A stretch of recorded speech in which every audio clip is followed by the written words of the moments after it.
In today's episode, we're building the Ornithomimus Pond from Prehistoric Park.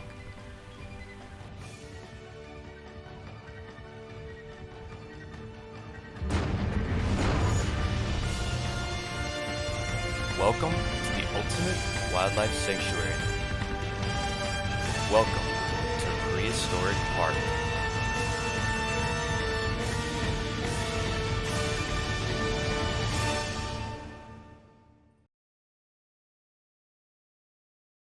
What's up, guys? We are finally back. So, it's been a minute.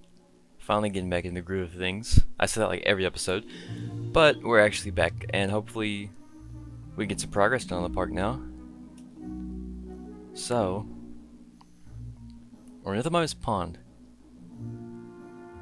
This is a very simple build. I mean, it's a circle with a shed in it that Bob likes to look at the Ornithomimus through. So, we are going to go ahead and get into this. Oh, look at that. There's a little subscribe thing. That's my new editor.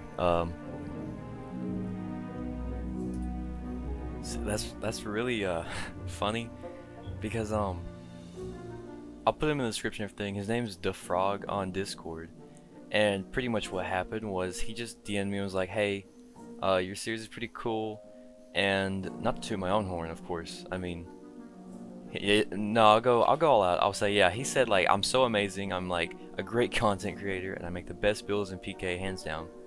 He didn't say all that actually, but I like to believe that's what he meant. But he just asked if he could edit for me, I guess, and I was like, you know what, go for it. I mean, for free in this day and age, something for free, wow, that's great. So he did a really good job, a fantastic job. It makes my life easier.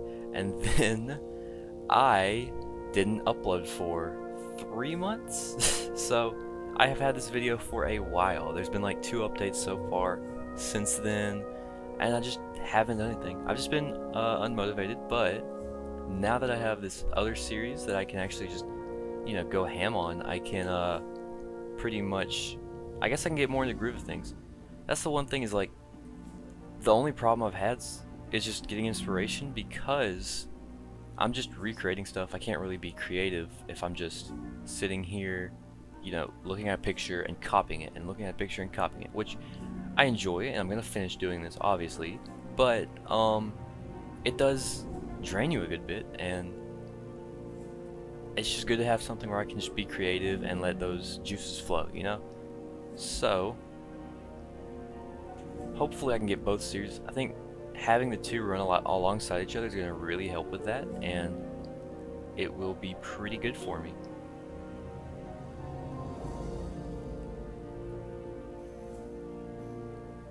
So right now we're creating the not shed, it's like an outlook, like almost like a, it's just, I don't even know what you would call this. It's, Bob uses it to look out at the Ornithomimus, and I don't know, it's just sort of there. Also, we kind of glossed over it, but for now we're using the Dryosaurus in place of the Ornithomimus until we get Gallimimus in game, which they work pretty well. They're pretty big, honestly. When I think of Dryosaurus, I think of something a little smaller, but these are pretty sizable, which is accurate. It's just, for some reason, you think of Dryosaurus, you think of a little tiny animal, especially if you've played the Isle, and it's like the smallest herbivore, I can't speak, herbivore in the game, other than like AI, but yeah. So we are just going to continue doing that, and there's not really much to say about it. It was a fun build, I guess. It was pretty simple. I don't remember it because it was so long ago, but I remember enjoying the process of making it.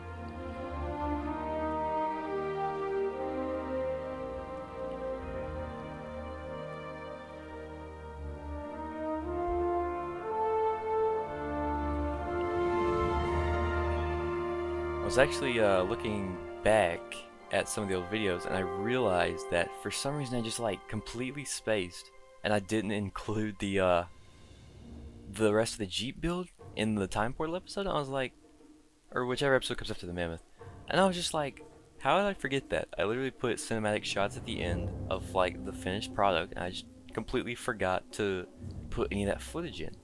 So, sorry about that, guys. I did not realize, nobody bothered to tell me, or maybe they just didn't realize themselves. But, I mean, it's done now. So, now we're just adding foliage in. I find that, like, the hardest thing to get right in this game is the foliage. Because, obviously, Prehistoric Park is set in South Africa, and Spain's going to have different foliage than the southern tip of Africa, of course. They're separated by thousands of miles. But that's the biggest place where I'm taking creative liberties. Plus, even if there was the same vegetation, I just couldn't like copy bar for bar every single like detail in the plants, just because that would take forever and it would not be entertaining. So obviously, like, some things, they are like important to the series, I'm going to like try to imitate. Like, what's a good example I'm trying to think of here? The dead tree in Theo's pin, or it's not exactly dead, is it? No, it's still living. But yeah, things like that. That's what really just, you can actually, do your own thing. Sorry guys, I am trying to figure out why my cat is sneezing today. I'm getting a little sidetracked. What was I saying? Yeah, other than that, like, it's super hard to like make sure your trees are right and everything, unless it's like a very specific tree that does have like an interesting either look, or like attention is brought to it, or it stands out alone, like that tree's by itself. That's why I remember it so well, as opposed to like the 30 trees that are in the background in the forest or whatever. But yeah.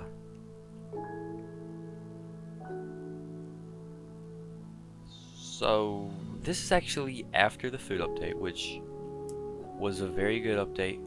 I enjoyed it a lot. Although it is kind of annoying when you have to have food on a like sandbox park like this. But that's no worries, no worries.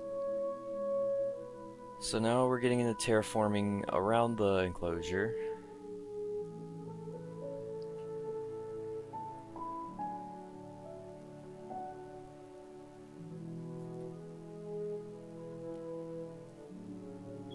I don't know why we are pausing for this long. I don't know what I was doing. There we go.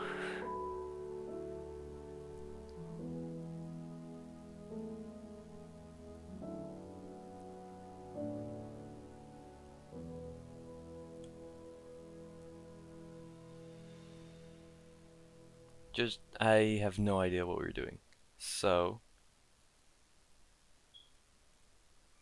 we did actually make the exhibit a little too big to begin with.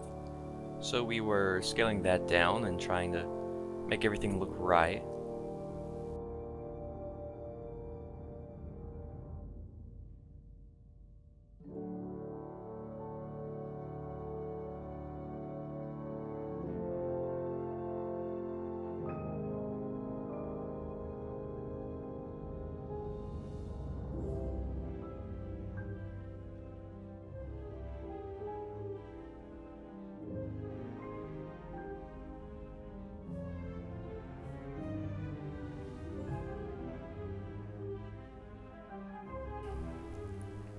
So, I really don't have too much to say about this. Like, it's just a pin. There's nothing special to go along with it. It's like, it's a nice pin and I enjoy it. It's just like, it's a very rudimentary thing. No like intricate like fencing or anything. Obviously, like right now we have these like makeshift fences up that will be changed to the actual prehistoric park ones. I'm not leaving like that, guys. Don't worry, I haven't gone insane. This is accurate. We're trying to make it accurate, so those stone fences don't make sense. But everything's fine. We will fix it. And now here we're working on the area where the female lays her eggs, which cannot wait for baby dinosaurs in this. It's going to be very exciting. I think interestingly, when I did this build, we had no idea what animals were coming to the game next, and now we know all three of them, which is Dilophosaurus, Coelophysis, and Scelidosaurus, all of which are early Jurassic dinosaurs. Well, obviously most people are going to scream at me and say, well, Coelophysis, it's from the Triassic. Well, it did live from the late Triassic to the early Jurassic, so in my mind it's still technically a Jurassic animal, especially the Kayento Formation, which, looking at all three, what I thought was, oh great, we have three animals from the Kayento Formation. But then I looked, and it turns out that Scelidosaurus is no longer considered to be from there? Or maybe it never was and I was just confusing it with something? Maybe Scutellosaurus? I was just confused by that, because I was always like, those three are from the Kayento Formation in Arizona. Or, is it Arizona? I think it's Arizona. Turns out it's not, so I guess I was mistaken. And so here we are making the fences, and the interesting thing about these fences is I think they're like very modular. The same type of fence that is present in the Mammoth Mount, it's like the same thing where it's like, it looks like you could move any of them to get in. Like there's no specific gate, it's just all of the fences are like, could be used as a gate if you needed to. Which I guess like kind of makes sense in a way. In case you need to like have a big like truck or something come in and like do anything, or like an excavator or something, you know, dig up some dirt. You know what I mean? Like see here, they're just like next to each other, connected by rope. So I don't know. This was a challenge actually. I should have put the fences first. I did not think of that. I put the trees first. So you see here, I decided let's do it the easy way and not go through the trees to begin with. It's actually been a running thing. I did that in the Titanosaur episode 2, where I was like, I'm gonna put trees first and then fix the issues with the fences.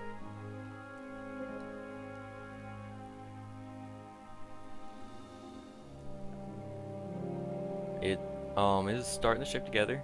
It's looking nicer now that we're getting rid of these stone fences.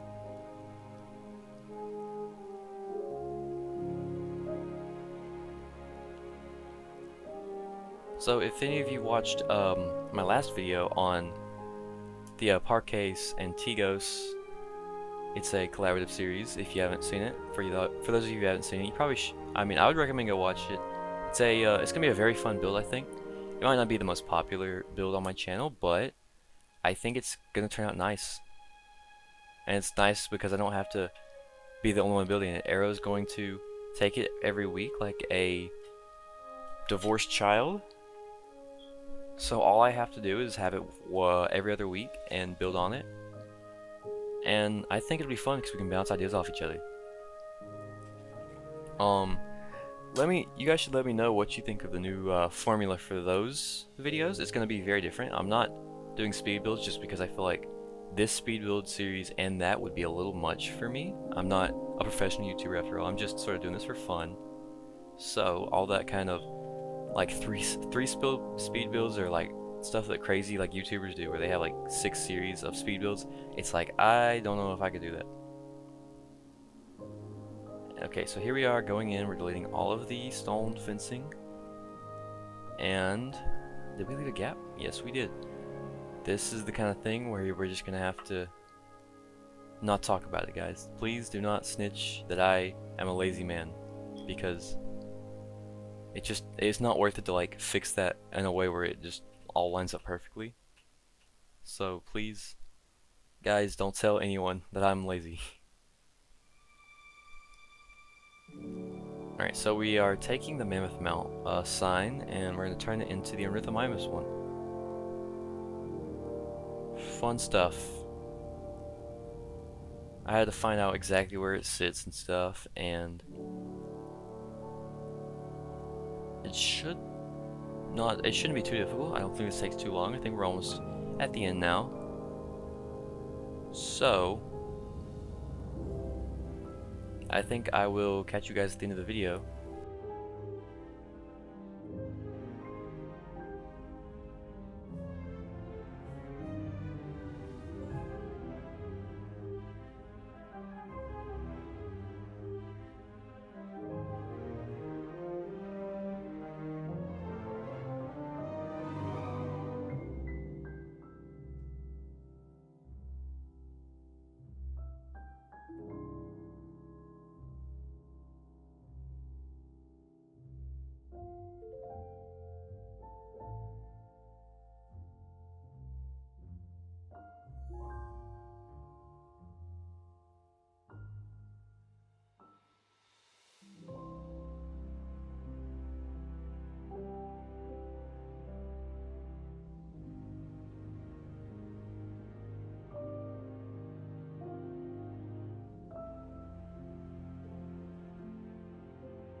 And with that wraps up today's video. I want to thank all of you for watching, and I especially want to thank the frog for editing for me, even though I spent 3 months not uploading the video he sent me.